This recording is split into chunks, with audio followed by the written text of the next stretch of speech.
been surrounded by people who think that by getting out very, very easily diluted watercolours and painting yourself with them can actually create the facade of a reality about yourself is really beginning to get on my tits. Not least of all in my life, in my lifetime, I've been very much that person. But it's just very difficult. Just a classic example of somebody in my life who, through being on the dole, had to go on a mandatory course. You have no choice in it. That's just what you have to do after a year and a half signing on. You have to go and do a course. You have to go and work for nothing. You have to go and make a career of trying to find work. You have to sit in an office just applying for jobs 8 hours a day, 3 to 5 days a week, or just doing slave labour. And sometimes, if you're very lucky, not so much these days, they'll put you on a course where you get a kind of basic, I don't know what they're called, just the basic sort of work recognised, lowest of the low diploma type things that will just get you through the door a little bit easier for the lowest of the low grunt type work that there is out there. And somebody I know got a horticultural posting of that kind and got some kind of certificate for it, and now all of a sudden they're a gardener. It's not all of a sudden, actually. This is some years ago. It's not somebody I'm in touch with now, but that they refer to themselves as a gardener. And you just think, hang on a sec, words are cheap, but what about the actions? Let's judge this on your actions rather than your words, because I can say that I'm a coal miner. It doesn't mean I've been anywhere near a coal mine, and I haven't, but I can still say I'm a coal miner. But, you know, is that how easy it is to create your reality? Is that as easy as it is to people? Do they really think that people aren't going to look at them and think, well, you might say you're a coal miner, but you're not. You're not a fucking coal miner. It's as simple as that. But with this person, I'm a gardener, and every day I must get out in that garden. Okay, yes, you keep repeating the word garden, but let's have a look at the garden. And this is the reality of it: totally overgrown shithole.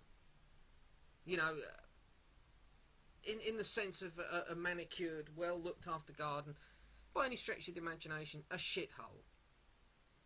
I'm interested in gardening. Must plant some seeds. Must mow the lawn. You don't have to, and you don't have to keep creating this illusion that you're a gardener just because the dole forced you to do some course. Now this just permeates throughout life, full stop, where people, I swear, people will paint themselves with these ideologies, beliefs, qualifications, that they'll think that just talking about it makes them it. You know, just saying like I said earlier, just saying I'm a coal miner doesn't make me a fucking coal miner. I just can't believe that people are prepared to put the amount of effort into just talking utter out and out crap about what and who they are, and they don't just get round to thinking, I know what, I'll be me. That's a whole damn sight bloody easier than plastering on this fucking bullshit that people must on sight think he's talking crap. And I honestly, I could go so deeply into this, but I won't, because this is just a petty little rant about stuff that I've experienced over the years. But fucking hell, surely, you know, I've done it myself. Yeah, as a kid, I can remember I went to a very, very sort of upper middle class school, and there was a lot of I was one of the have-nots, definitely. There was me and another kid in the class who lived in council housing, and the balance is a lot more average and well, it's more balanced these days at that school, small country school. But at that time, there was just loads and loads of doctors, sons, barristers, commuters, you know, banker, you know, the commuter belt in Kent. And yeah, we got back to school one September. I must have been, say, 8 or 9 years old, and we had to do a report of where we went on holiday during the summer. Now, my summer holiday was going to work with my dad, you know, on the weekends. He used to tend plants at a market garden sort of situation. Used to walk the dogs, go for walks with my mum, make camps out of sheets in the garden. You know, I was a real loner, and used to thoroughly, you know, it was magical the time I wasn't at school. I fucking hated school from the moment I went there, and all that bullshit about it being the best years of your life. Just utter fucking gobshite, a lot of it.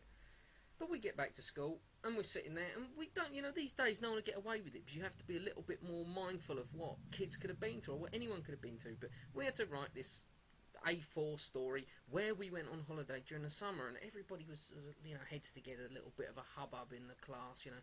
Well, we went here, we went to Mangaloof, yeah, we went skiing in the Pyrenees, you know. You could hear them all talking, and I thought, fuck, what do I say? And I was, you know, quite imaginative and inventive, and it got to me, and I wrote this really convincing story about my parents and my parents and my sister and our week in Paris.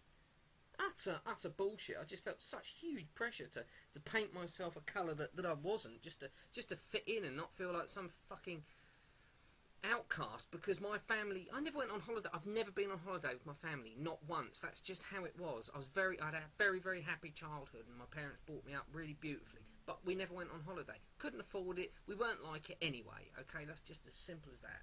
But there was this one way of being and one way only at school, and that was to have been on holiday. And of course later in the day, just like all bullshit catches up with everybody, that's the one mercy of this situation, I guess.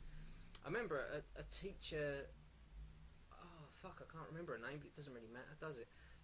Me and my mum were waiting for a bus outside the school. There was a bus stop to go into town from the village we lived in, and the teacher approached me, and I thought, oh no, I know what she's going to say. And the first thing she uttered was, to my mum, how was your week in Gay Paris? And of course my mum was a bit sort of, pardon? And you know, I was just left there looking like a complete and utter cock. You know, and that left a fucking scar. What I'm trying to say is, I'm no different. I'm no different to what I'm trying to sort of isolate here. But we all know when we paint ourselves with these colours and say we've done something, or say we've been somewhere, or what have you, that we're going to get caught out. You know, I'm one of the best living examples of it. Okay, I'm being really blunt about that. But what the fuck, when people get to a certain point in their life, are they doing when they still think that things they've been forced to do can be something that they volunteer upon themselves as something that they did willingly, and it becomes something they want to define themselves with. Now, I know this is a really disjointed rant, mine usually are, but I just can't understand how people can be so fucking bothered to just live with anything other than what and who they truly are. Because putting on as Bill Hicks put it, putting on a fake smile and plastering through bullshit is one of the most difficult things that you can do in life. Either being the person who's doing it or being on the receiving end of it. Because both of you know it's not true when there's bullshit flying about all over the place.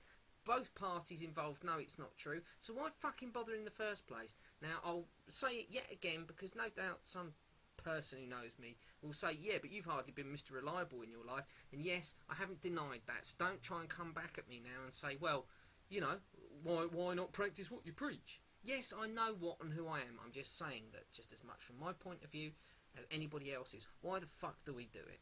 Anyway, thank you very much for listening.